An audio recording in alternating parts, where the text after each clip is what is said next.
to the Mount Vernon City School District working session. Today is November 4th. Please stand for the pledge.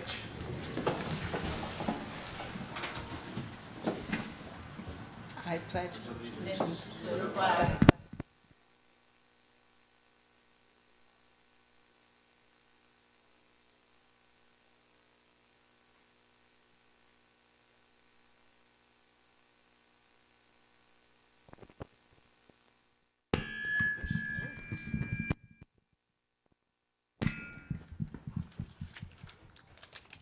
Good evening.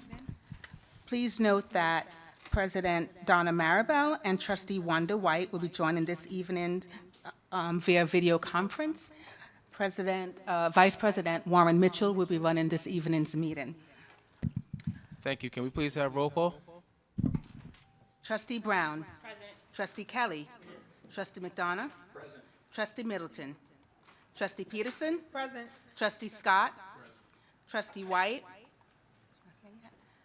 VP Mitchell. Present. And President Maribel. Okay, we have a quorum, and we have student trustee Ordoro. Okay. We can't hear President Maribel. Can we raise it up a little? Student trustee Ordoro. Hello? It's not in this light. Can you hear me? Yes. Okay. Present. Can I have a motion, please, to enter into executive session for the purpose of discussing pending litigation, the financial history of a particular person or corporation, or matters leading to the appointment, employment, demotion, discipline, suspension, dismissal, or removal of a particular person or corporation, and to receive legal advice on a pending matter? Can I have a motion, please? Motion? Second. Motion first to second. Do we have a vote? All in favor?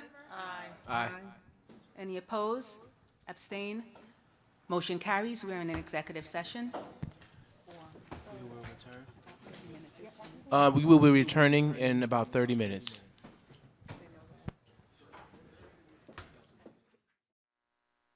I'm here. Can you hear me? Can you hear me? Hello?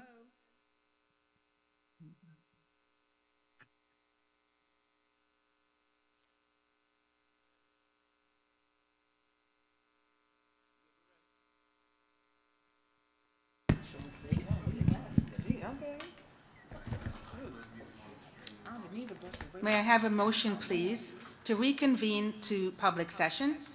Motion. Second. All in favor? Aye. Any opposed? Abstain? Motion carries.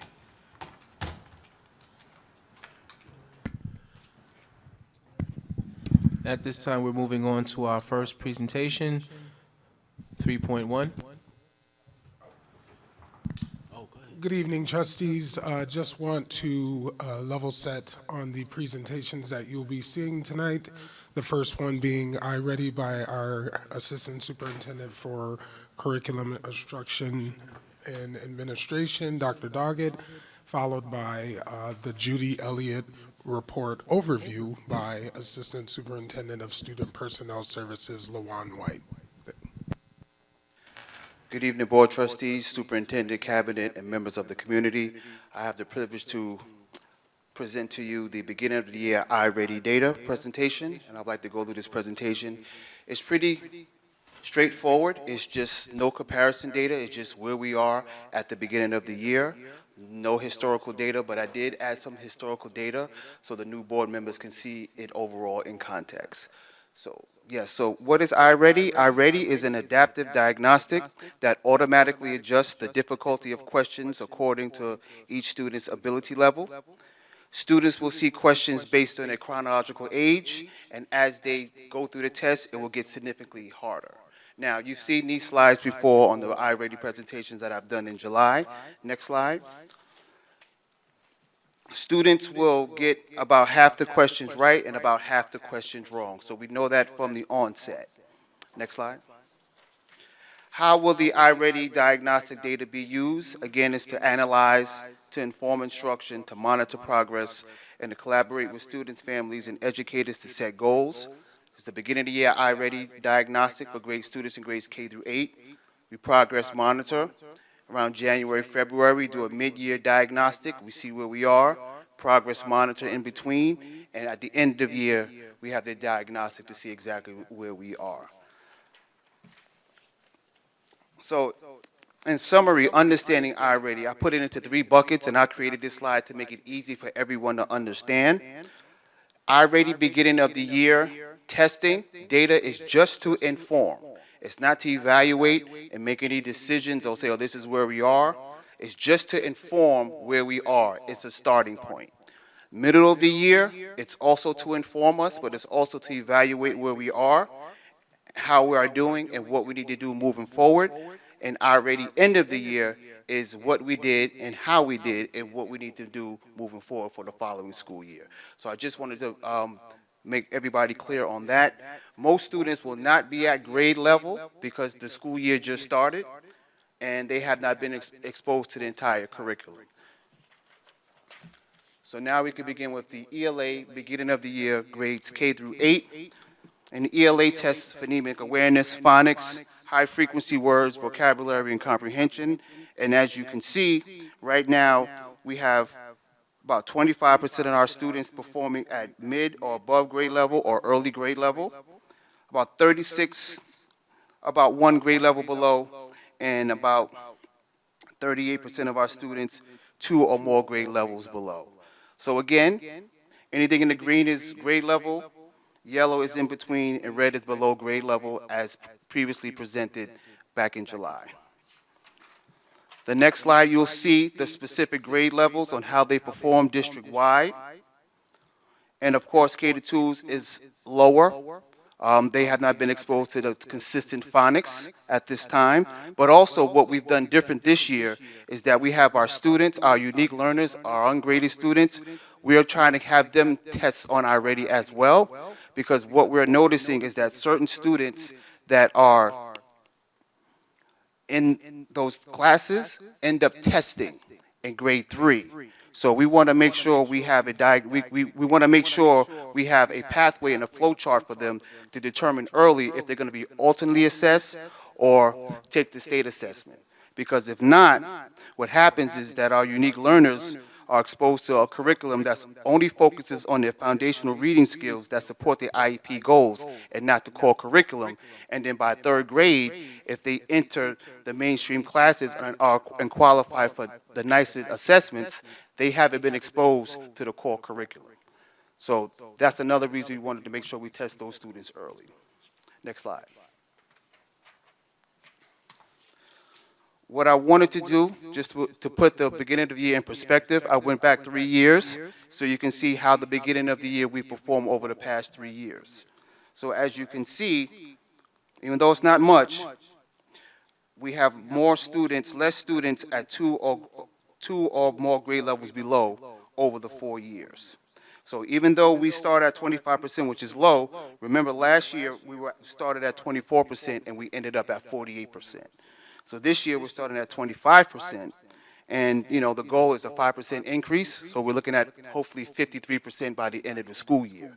But please be mindful that even though we only went up a percentage point of 25% of our students performing on grade level, be mindful that we had 2,000 students not in summer school this year. So this data is not that bad. Because as you can see, the summer slide didn't really occur, because if we had summer school and we had 2,000 students in school, our beginning of the year data probably would have looked a little bit better than this.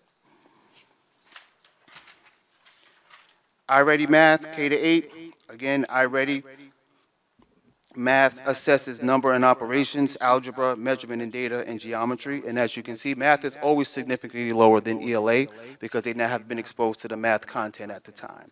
So as you can see, 13% of our students are performing on mid or above grade level, 43% in the middle, and about 44% below grade level. Next slide. Again, as you can see, grades K through 8. I'm not going to go through them just so you can get a glimpse of what it looks like. K through 8, again, K to 2 is significantly lower because we have our unique learners taking this assessment as well. But again, I also wanted to show you a 4-year perspective to see where we are. And again, it is low, and math is historically lower in this area. We're at 13%, and as you can see, last year we were at 12%, but we ended up at 46%. So obviously we want to be at 51%. So again, over time, the goal is to make sure that we have students entering the grade level, more students entering the grade level on grade level. So our next steps is to enhance our Tier 1 instruction through high-quality professional development, which is strengthening our core program. We want to deliver ongoing, targeted, and differentiated instruction to address student learning gaps, focusing on our Tier 2 and small group instruction. And if you had a chance to look at the PD matrix, our teachers, staff participated in professional development for Tier 1 and Tier 2 today, and inclusive of writing and the science of reading. And the main thing we would like to do is continuously monitor progress throughout the academic school year to ensure alignment with student and school goals and make data-driven adjustments as necessary. And we will do that through our MTSS process, K to 12.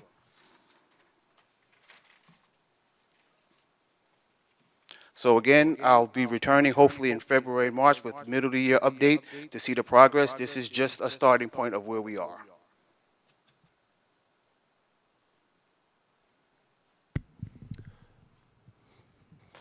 Thank you, Dr. Doggett, for this presentation. Taking the time to ask, do any trustees have any questions for Dr. Doggett on his presentation? Recognizing Trustee McDonough. Thank you. Doctor, how much overlap is there, say, for students 2 grades behind ELA and math? Significant overlap? So students who are 2 years behind in ELA, are they also very likely to be 2 years behind in math? I'd have to do that correlation to see. But what we try to do is if we have a student that's 2 grade levels below, by the time they get to the next grade is 1, and hopefully by the end of the year we move them out of the danger zone. So that's the main thing that we're trying to do. But a correlation between if it's the same students, I will have to look at the individual students to make that determination. Anyone else have a question? Trustee Brown. Hi, Dr. Doggett. Thank you for your presentation. Welcome. I know you mentioned about the district not having summer school, and I guess as a parent, what would, is that the reason why the district didn't send home like the packets for the summer as well? Because I know they sent just home like you can read, but while the packets weren't substantial, I still noticed the difference when my daughter would start school in September, like she would be kind of on par. So is that why the district didn't send home any packets? We didn't send home any packets because we did everything online. It was all digital.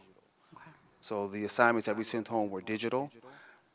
And summer school, the reason there was no summer enrichment program because that was a 10-year grant started 10 years ago and the grant ran out.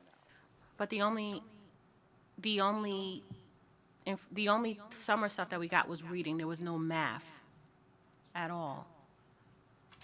There wasn't any math that came home. No, because I am a stickler for making sure that she gets through it. We're fighting now about reading, the 30 minutes a day.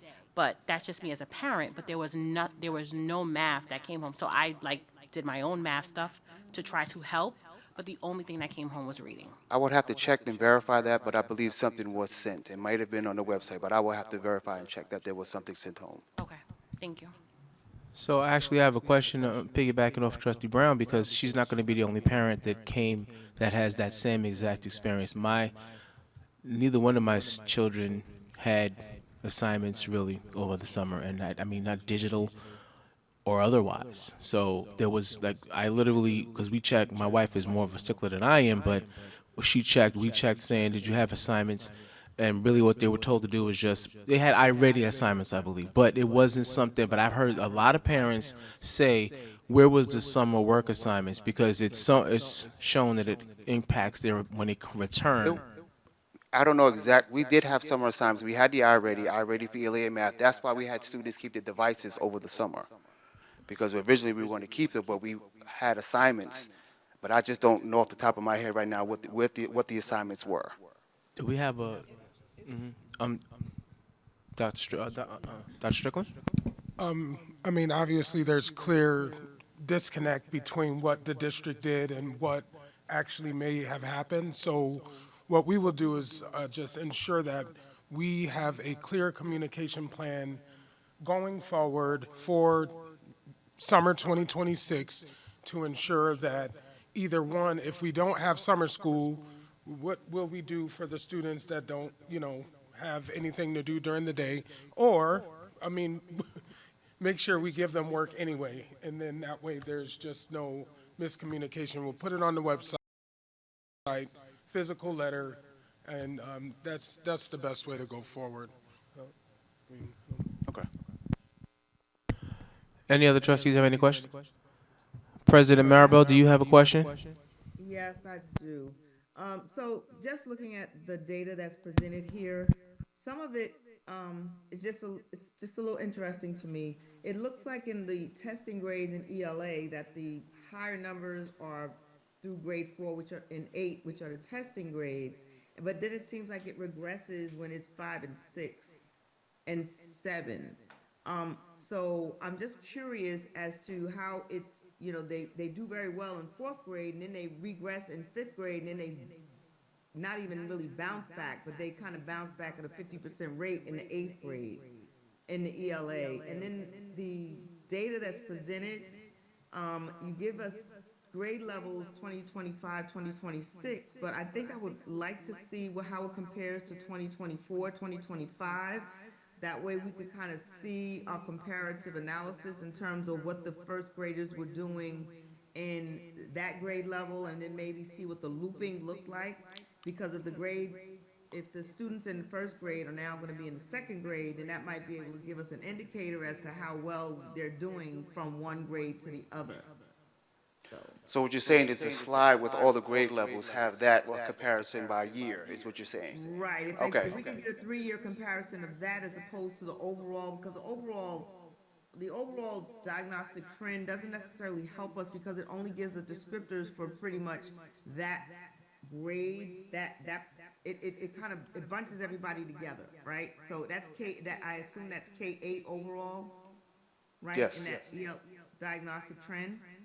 So it doesn't really help us to know where the trigger areas are in 2022. To see what cohort is where the cohort falls off is what you're saying. And what I those understand. numbers actually look like, and whether or not there's been progress or regression in terms of those grades. Yes, that can be done. We do that with the state assessments, but that could be done with iReady as well.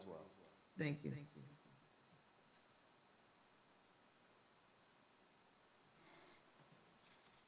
Any other questions? Hearing none, we can move on. And now we have Assistant Superintendent for Student Personnel Services, LaJuan White, to present on the Dr. Judy Elliott report and next steps.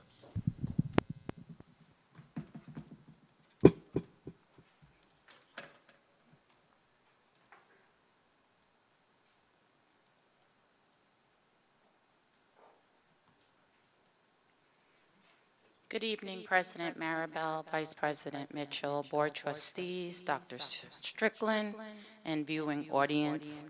My name is LaJuan White, and I am the Assistant Superintendent for Student Personnel Services. And this evening, I'm going to review the Judy Elliott audit report.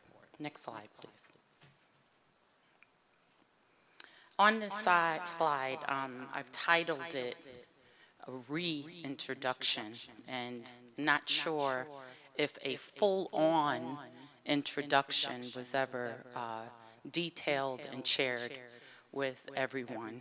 So I'm going to take the opportunity to do that. Then this dates back to 2016. The particular report that I'm going to reference is the report on the audit of the provision of special education and related services to students with disabilities in the Mount Vernon City School District. Next slide. Many people have heard Judy Elliott's name, and upon my introduction to Dr. Elliott as well, it was shared with me that Dr. Elliott was a consultant that was working with the Mount Vernon City School District. When I first heard that, I'm thinking, okay, we don't have much money, we don't need any consultants, until I started to dig into what type of consultant Judy Elliott is. So to give you a little background, she's got 34 years of experience in education. Some of the titles that she has held is a special education teacher, school psychologist, chief of teaching and learning.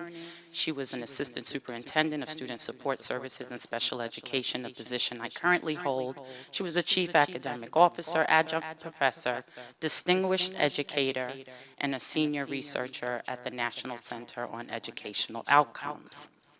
Who is she currently and what is she doing currently? Is she's an independent consultant that assists various educational entities, including schools, districts, state departments. And what she does is she helps to update and realign infrastructure and whole-level district systems around curriculum, data, leadership, accountability, instruction, and especially those with a special focus on students with disabilities.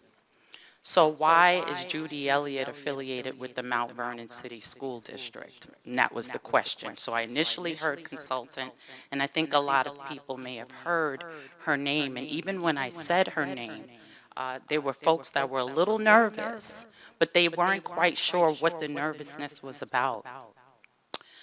Judy Elliott was hired as a consultant by a law firm. And this was a result of a clearly significant federal lawsuit that was filed against the Mount Vernon City School District back in 2014, precisely August 1st of 2014. And it was a lawsuit, a federal lawsuit, significant, again, federal lawsuit that was filed by a group of plaintiffs that were students and their families, students with disabilities.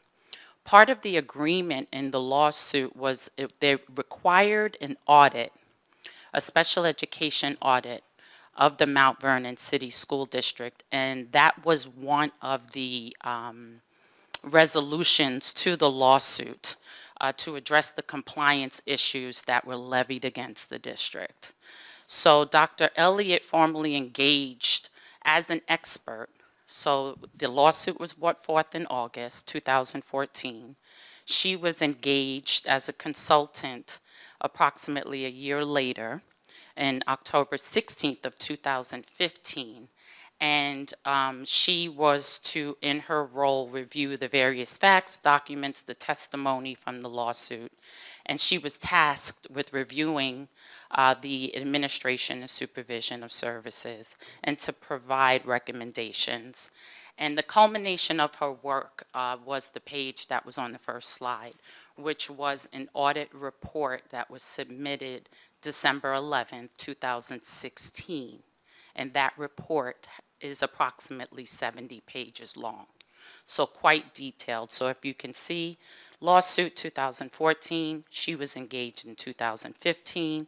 2016, she submitted this audit report, and off and away she was with that audit report. I'm going to go over this audit report with you and share a little bit more details and give you more context to the story. Next slide. So her report, all 70 pages, which has become part of my life's work, and it's now become a little bit of something that I'm perseverating over. But it's broken into 4 sections. The core audit sections, it's a little bit more than that, but it's broken into 4 sections.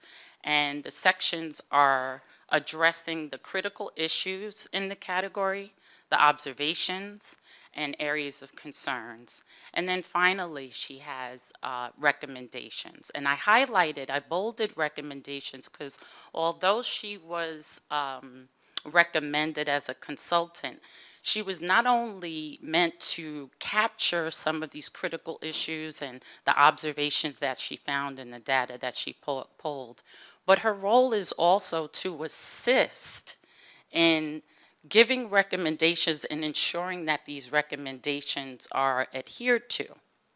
Next slide. So to break down a little bit these sections. So the first one was the performance of students receiving special education services. And that highlights the outcomes related to ELA proficiency, math proficiency, graduation rates, and dropout rates.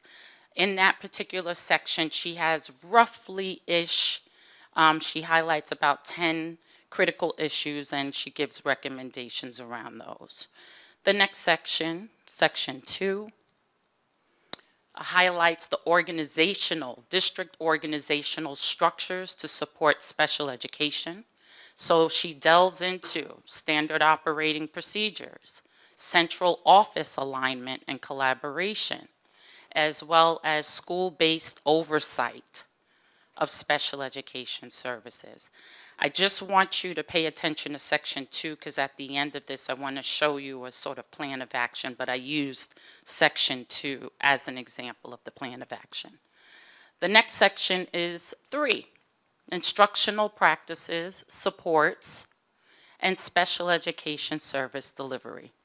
So in that particular section, she highlights staffing patterns and usage of staff.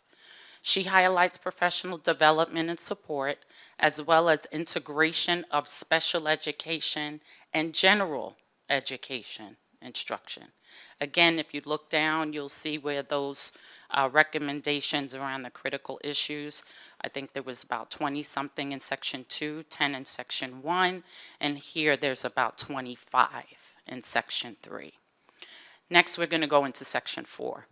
That's where she addresses accountability, compliance, and the least restrictive environment. Here is where she highlights functional and responsive data systems. She highlights referrals and initial evaluations, suspensions, and the least restrictive environment. And here in this section, she gives about 26 recommendations. Next slide. In conclusion, from 2016, this was a quote that stood out to me. Students with disabilities are general education students first.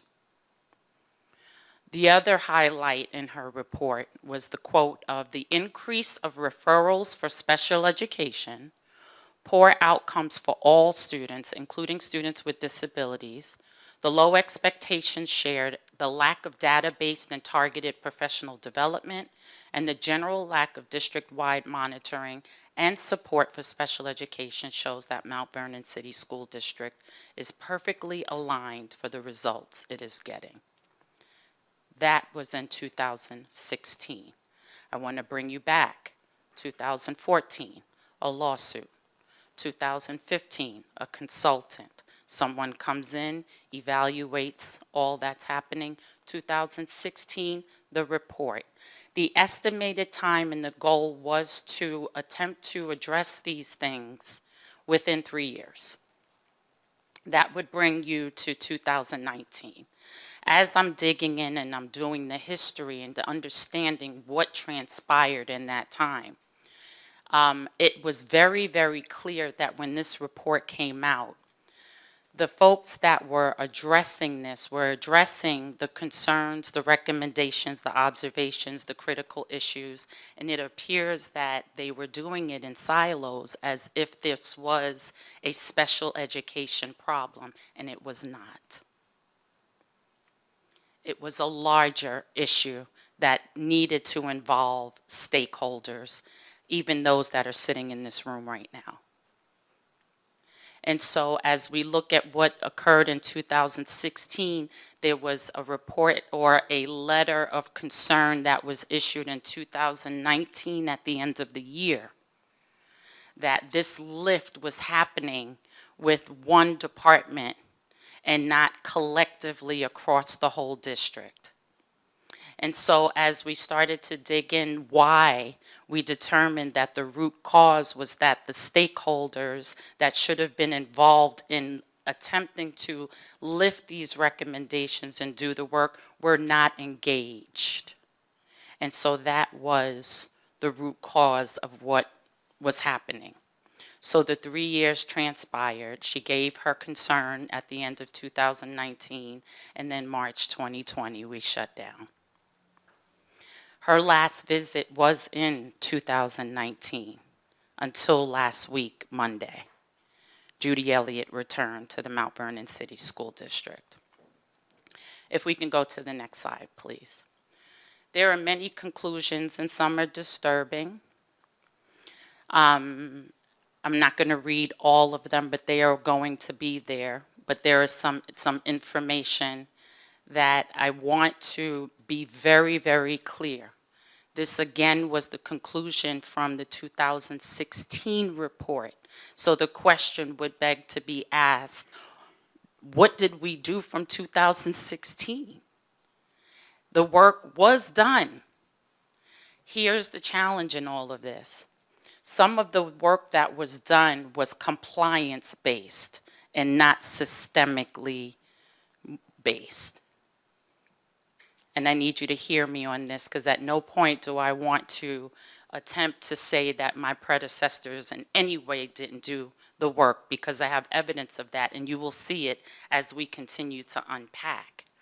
But a lot of it, as I started to roll this out to folks who had never seen this report in its entirety, the whole 70 pages, they knew that this existed. They heard of this lawsuit. They knew what the work that needed to be done. But I don't think, and even by some of the facial expressions that I'm getting, that it was rolled out in the way that it's being rolled out right now. And so this report may have possibly contributed, or the work being done in silo may have possibly contributed, or the compliance checkoffs may have possibly contributed to the reason why we have a state monitor to this day. And some of the work was unfinished because it was compliance-based and not systemically driven. So I want to go back to understanding that, yes, work was done, a great deal of work. And with all of the recommendations, as I continue to comb through this, Judy Elliott will update us with her visit from last week. You will see the work that actually was done, but we need to capture it. I'd like to go to the next slide. So what is our plan of action? Because don't come here, Ms. White, and tell us what's wrong with us without telling us how you're going to fix it. And so part of it is what's happening right now. You need to understand exactly what the report details. You need to take a deep dive into understanding what the critical issues were, what the observations were, and what the recommendations were. There's some accountability in sharing this information and this level of transparency. So revisiting the audit report needs to be a constant. Doing part of the next plan of action, which is introducing this report to stakeholders. This is a very public meeting. Everyone is seeing what this report entails. This is being shared with everyone. Dr. Elliott visited last week, Monday and Tuesday, and I'm looking forward to her report from that. We're going to document the recommendations that have systemically been met, not compliance met, but that is part of the culture of this organization. We're going to create a tracking platform, and I'll share what that looks like with you this evening. And there will never be a conversation that I'm going to have moving forward where I'm not going to highlight how that conversation is going to impact the work of the Judy Elliott report. Next step. So just to give you an idea of what her visit looked like last week, she met with Dr. Strickland, with the assistant superintendents. She met with principals, she met with teacher groups, supervisors, sped supervisors, other district supervisors. She met with related service personnel like speech and language pathologists, occupational therapists, psychologists. She met with groups of para-educators, our TAs, and she met with parents. And that was last week, Monday and Tuesday. She also met with our state monitor. And she did this over a period of 2 days. Next.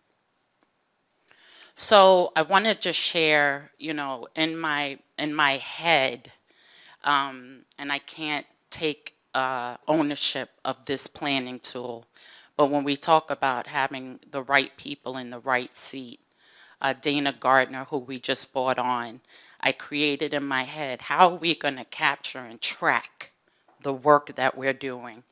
And she came back with this planning tool, which is very project management driven. It speaks to the sections that I went over with you, which are the 4 sections that we want to constantly reference, but she unpacked it. So if you see, this is an example. Section 2, Part A. And I have my glasses on, but she calls out what the section addresses. Then she puts the compliance item. If you look over, it has the action step, what needs to be done, the due date or the deadline, the staff that are responsible. And this was part of the root cause before, because there were people, again, lifting this work as if they were the only ones that owned it. And if you see as an example, there's my name, there's her name, there's the director of SPED, and there's the CSE chairperson member. You're going to see as we break this down that there's going to be the responsibility of myself, Dr. Doggett, you know, Jessica Graves, that it's going down to principals, teachers, TAs. There's going to be stakeholders, including board trustees and the decisions that get made. There'll be artifacts that show our progress and our level of impact. And in some cases, the action steps may not be limited to an action step 1. It may be action step 2, 3, 4. But it's going to show how we are progressing toward impact. With that said, this is the direction that we're going in as we tackle this particular audit report. As you notice, when she submitted it and it was in 2016. We are currently in 2025. She expressed her frustration, and I expressed how much time do we have. She said, I'm going to give you all a year, and then I need to report back to the courts. And so this is going to be our accountability tool, and at no point, if you ever see me as you watch this tool, I hope that you will ask about where we're going as far as impact and progress on addressing this, because the goal is to no longer engage in this work with Judy Elliott. She's heard me say that. As much as we do not want to continue a long-term relationship with Dr. Wilkins as our state monitor. Love her dearly. But there's a level of oversight, because at some point there needs to be systemic change that services all children, not solely our special education students, but as you saw in the quote, every student that's walked in here is a general education student first. Next slide. So thank you. I'm going to ask that, I'm sure there's questions. I'm sure a lot. But one of the things that I'm going to ask that everyone does is engage in reading the audit report. I want to continue to remind you that it is from 2016. There has been change. I will reveal the change, but my goal is to ensure that you will get a quarterly update on where we are and how we're doing. And so I'll leave it there.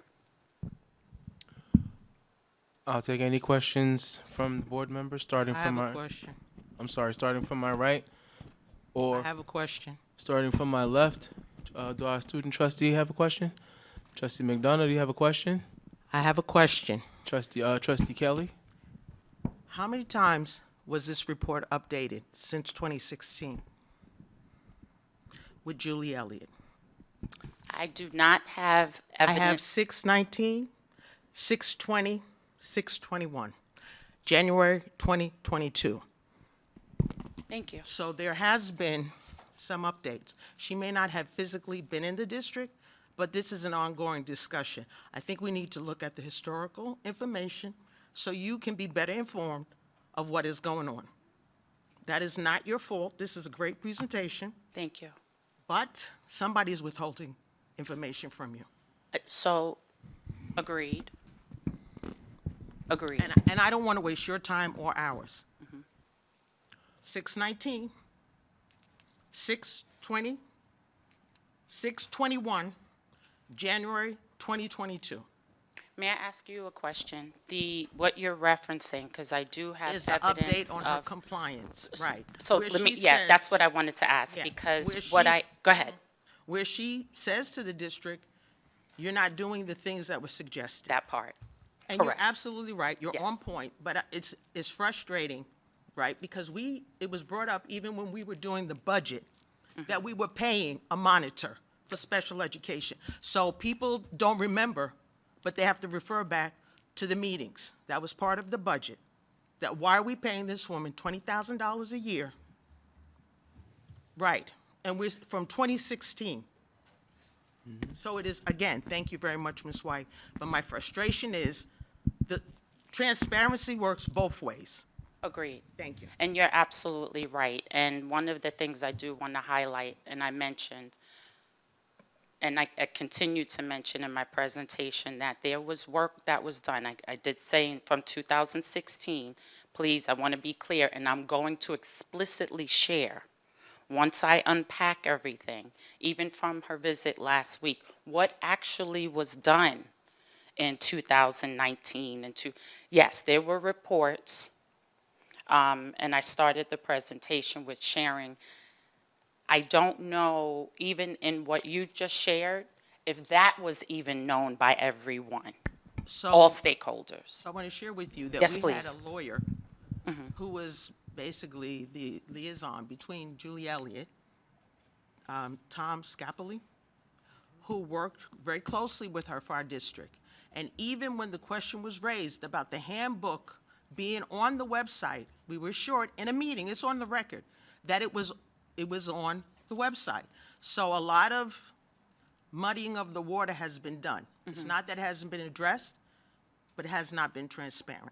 Thank you, Trustee Kelly. And I think Ms. White, you'll get back to us on the questions. Thank you. I'm gonna go next from this direction, Trustee Scott, Trustee Brown, Trustee Peterson. Any questions? Thank you. Good evening. Thank you, Ms. White, for that report. Honestly, my question, my major concern is, it doesn't matter to me if there was an update in 2019, 2020, 2021, 2019, it's been 5 years. Seeing these conclusions from her 2016 report myself, and I think I can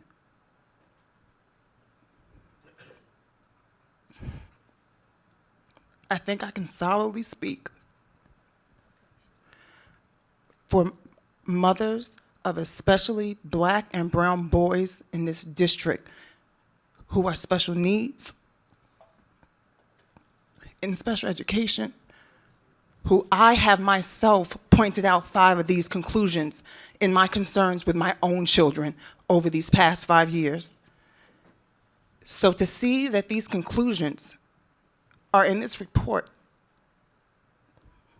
From 2016, and to watch the effect, I know that especially boys are suspended at a greater rate than general education students. I know that. Many of us mothers know this. So to see this in black and white from 2016 and the pain and hurt, and I'm speaking as a mother right now, especially a mother of a black boy in this school district, to watch your child suffer, and you're bringing these points up, and you feel like, am I crazy? Because is this just happening to me? Because that's how I felt since 2016, 2019. I thought it was just me. So to see this in this report, it is painful for me. But I'm glad that this is out in the open. I'm glad that we are focusing on this, because one thing, myself being a trustee, this is going to be my focus, because I have to fight for every other mother in this district who has gone through this same, who has been the other on that receiving end of these conclusions, that we're fighting for our kids. There's mothers out there with SPED students who don't know how to fight for their children, who have been affected by some of these conclusions. So I am grateful for this report. I'm grateful for Dr. Elliott being in this district. But for myself as a mother of unique learners in this district, and like I said, especially boys of color, this is heartbreaking for me. Thank you, Trustee Peterson. President Maribel, do you have a comment?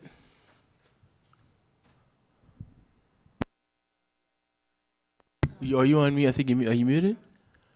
You got it? Yes, so I would like to, number one, concur with Trustee Kelly in terms of, just in terms of the reporting to the board over a 9-year period from an individual who has been assigned to the district to monitor and to provide consult to our families, to our children, to our district. And I am challenged, I'll be honest with you, to hear in a report that's over 9 years old. And yes, we may say that in silos work has been done.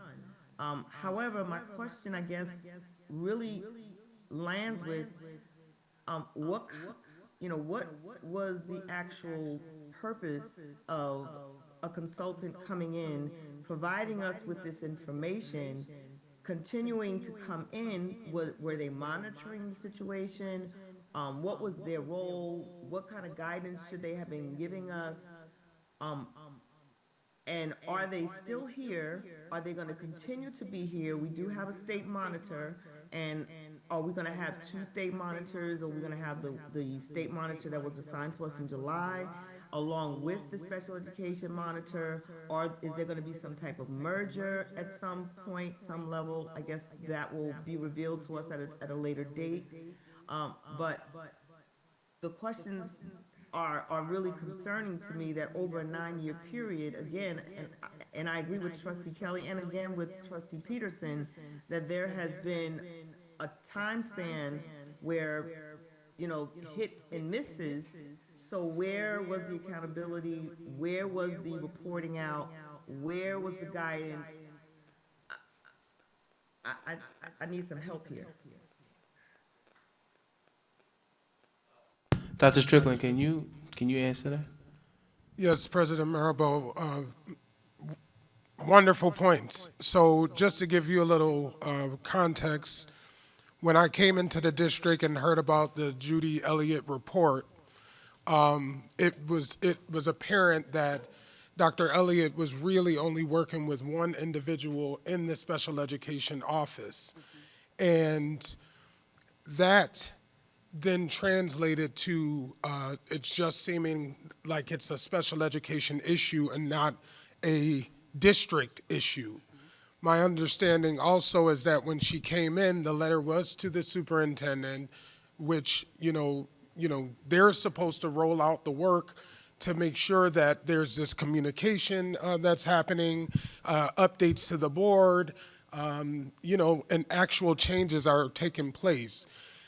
I can't, go based off of what happened in the past. I just know what we're doing to move forward.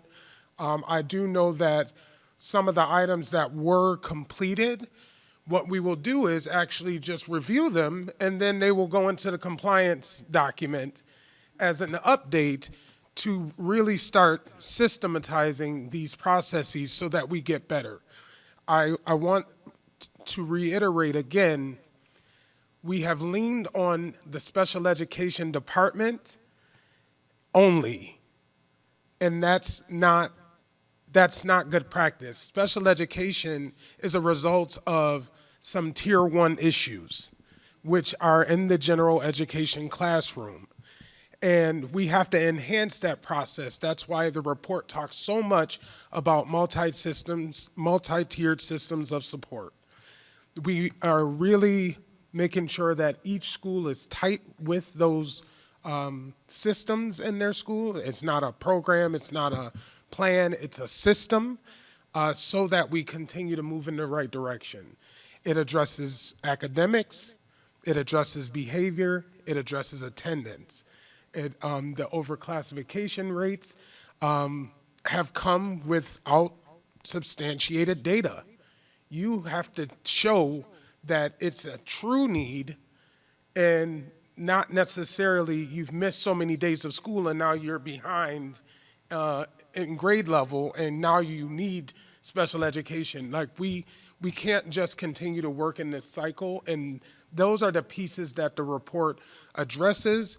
And I believe that, by her meeting with the state monitor, that's going to be another compliance piece.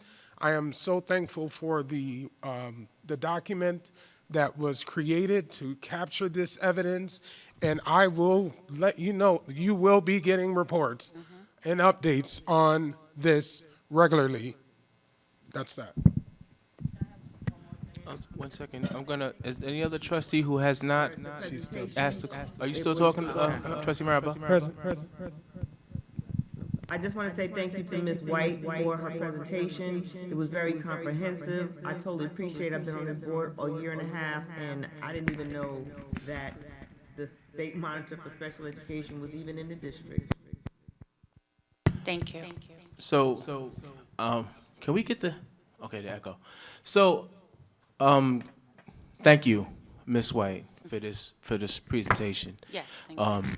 I wasn't aware of Judy Elliott until maybe my second year ever on the board, which would have been 2020. So I was aware that we were receiving reports from her. Trustee Kelly and I, at some point during, I think, 2023, initiated a request to get to see where we were and what was going on.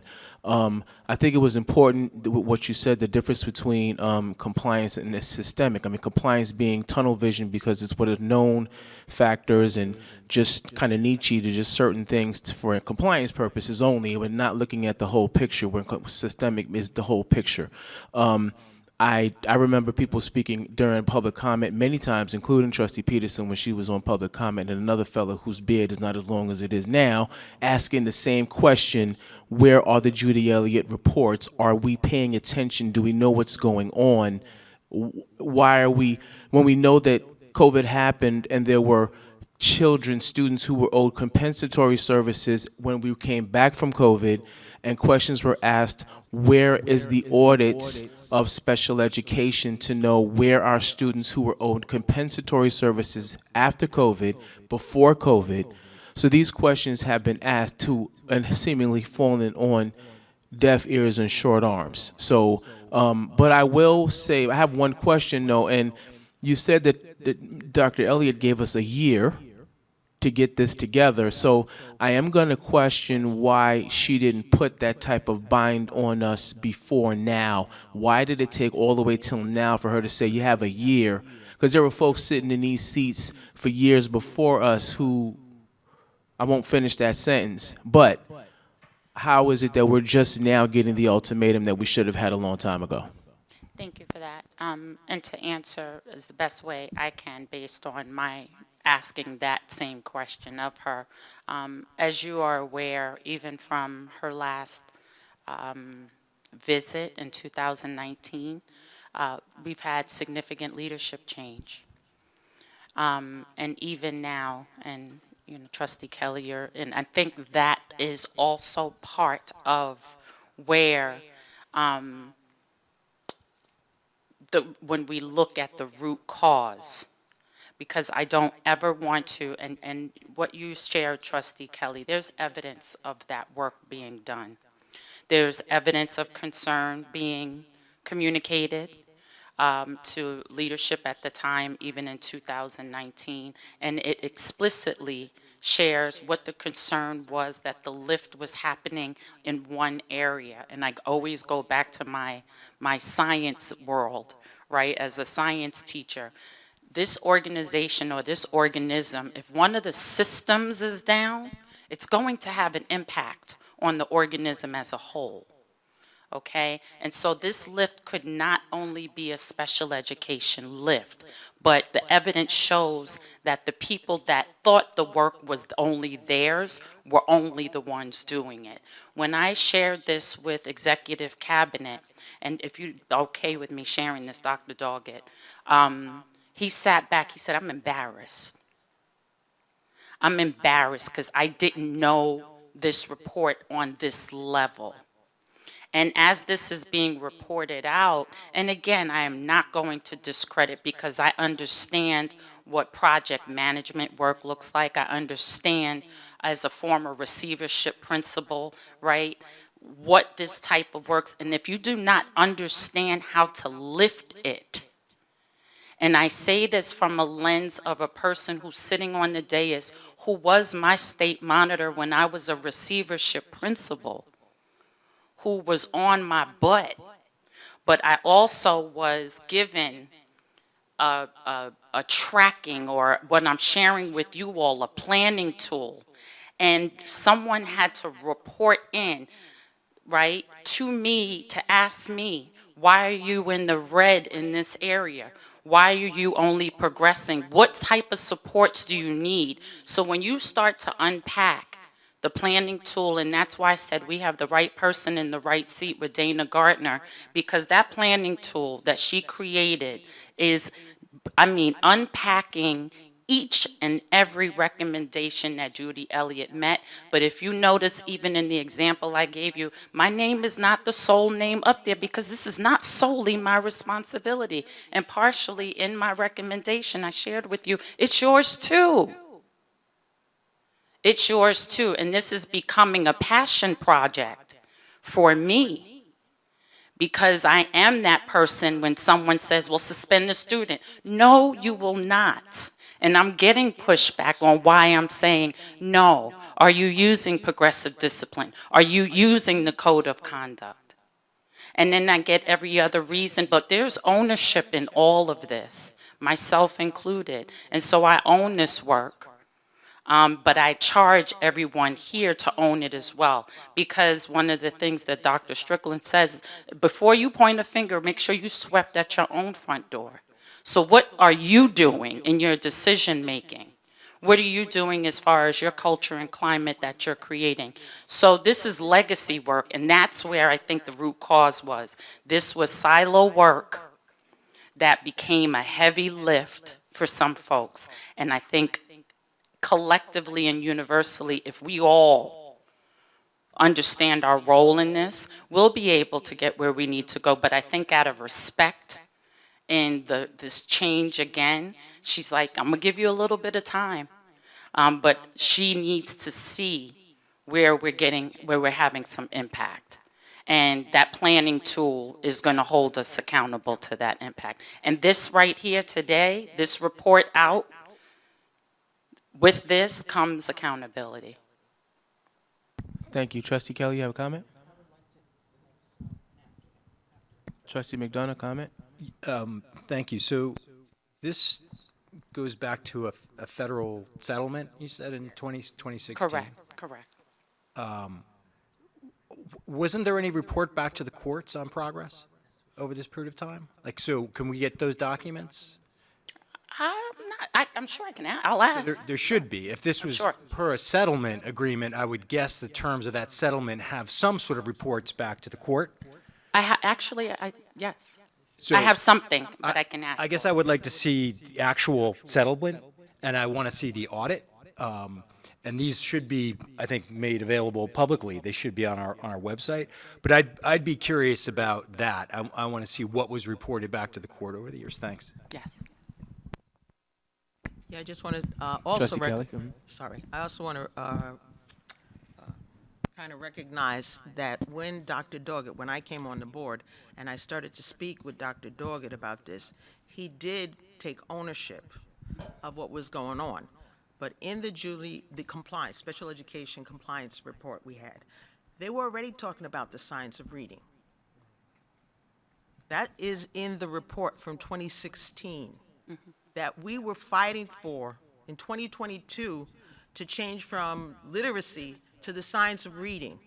And the reason I voted for our present superintendent is because he said he was going to institute a program, Amplify, for the science of reading, because a lot of that would help our students, and also Dr. Doggett, which is interesting because this was two separate conversations, and Dr. Doggett had said if we had any money, correct me if I'm wrong, Dr. Doggett, because you're looking at me, he wanted Amplify. And when we talked to Dr. Strickland and he brought it up, we need those type of programs. That's where our money needs to go. We have to figure out how to strengthen our curriculum. That's why I'm sitting here. Thank you. Thank you, Trustee Kelly. Dr. Strickland, you have something? Just to circle back with Trustee Kelly, I do know that we don't have Amplify as a program. We do have Foundations, which serves a similar purpose, and it goes through the skills sequence so that students are learning their sounds the right way. I will say that we are now starting to enhance even those items, looking at different type of AI systems that are out there to be tutors to our students so that they can continue to work at home. So more details to come on that. We're actually in talks with individuals now from different organizations. Thank you. Yeah, I just wanted to comment on that, and you're right, Trustee Kelly. However, I did not see the whole entire report in its entirety. The portion that I've seen was the compliance checkoff. So there were certain things that I saw that pertain to my department that we just submitted because this was needed for the Dr. Julie Elliott report. After seeing the 70-page document and after Ms. White presented it, I would have done things a little bit differently. To put things as a system versus a submission. And that's the piece that we're working on now.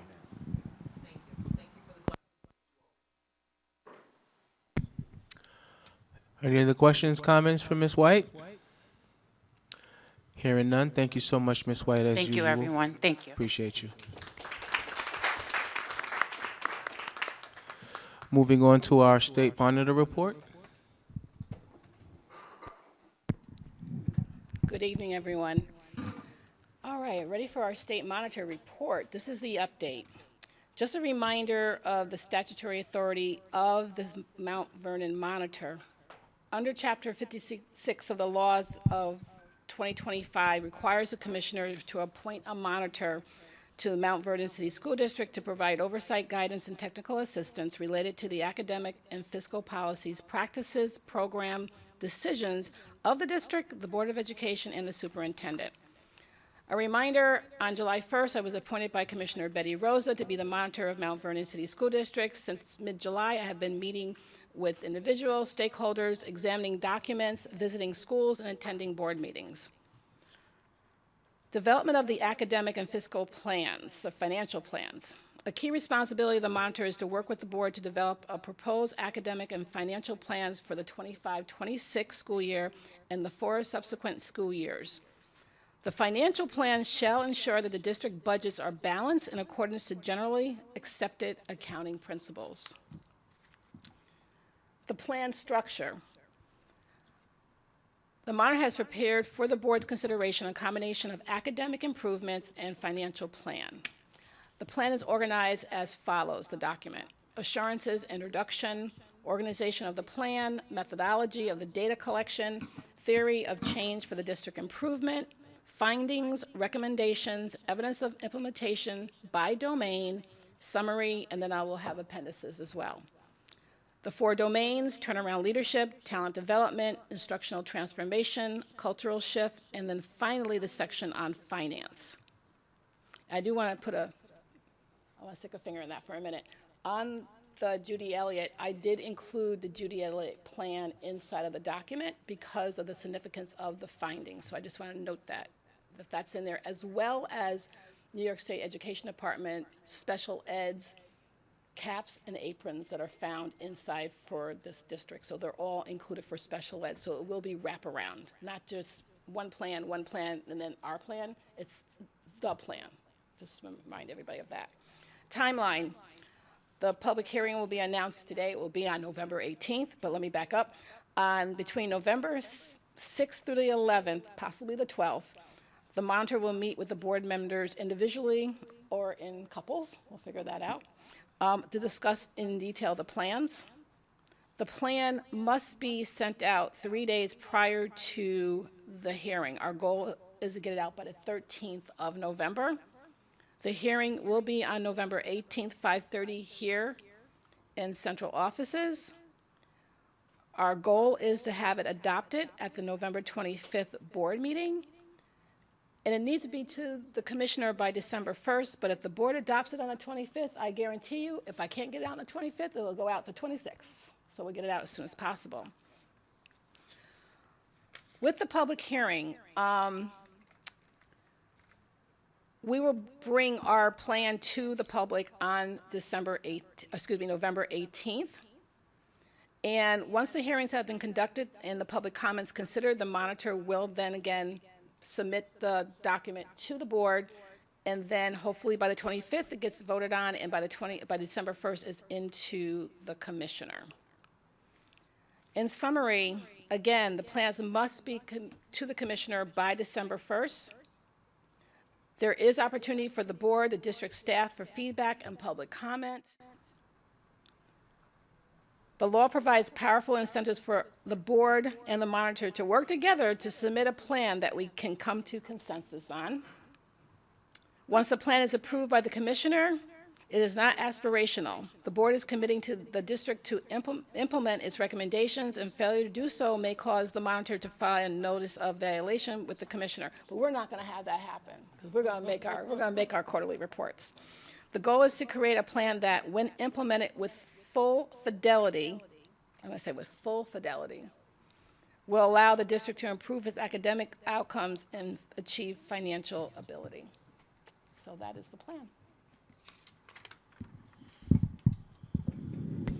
Thank you, Dr. Wilkins. Appreciate that. Are there any questions from any board members, starting from my left this time? Anything? From my right? Trustee Scott, Trustee Brown, Trustee Peterson. Thanks very much again, Dr. Wilkins. We're looking forward to this embarkment. Appreciate you.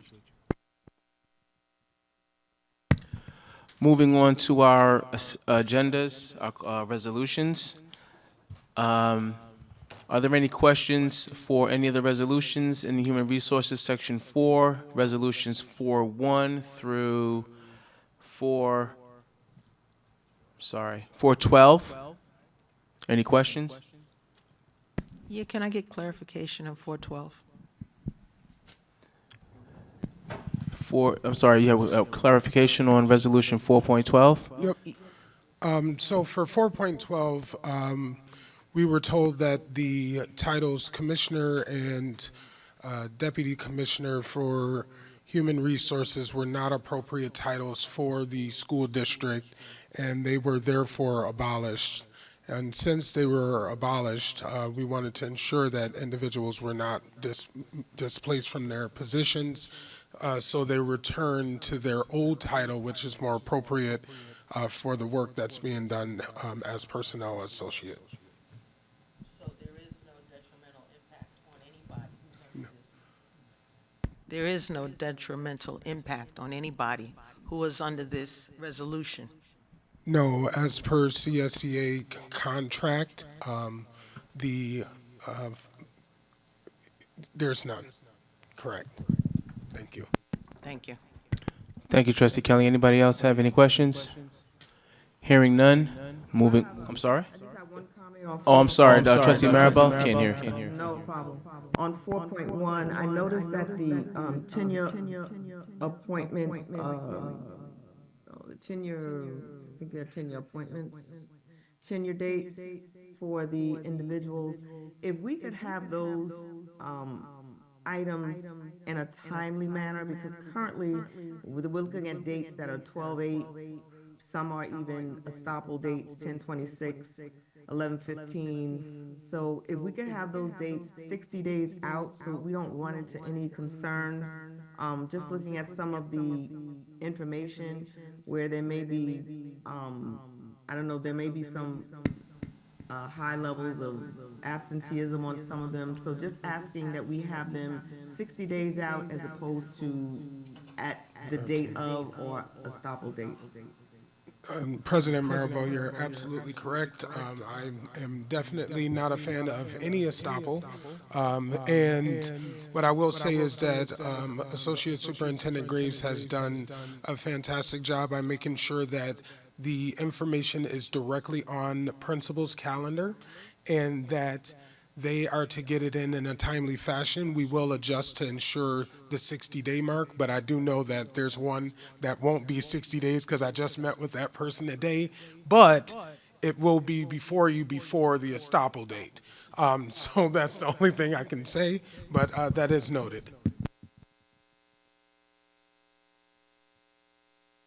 Thank you. If no other further questions, moving on to acceptance of number 5, curriculum and instruction 5.1. Any questions on this resolution?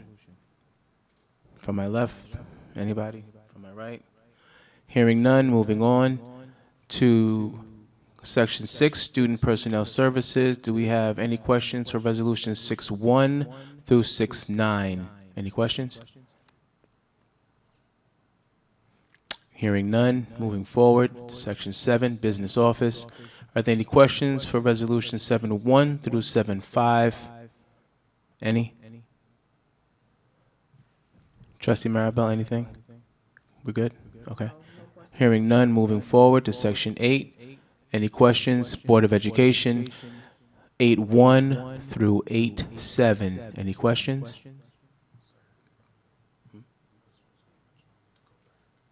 I'm sorry, go.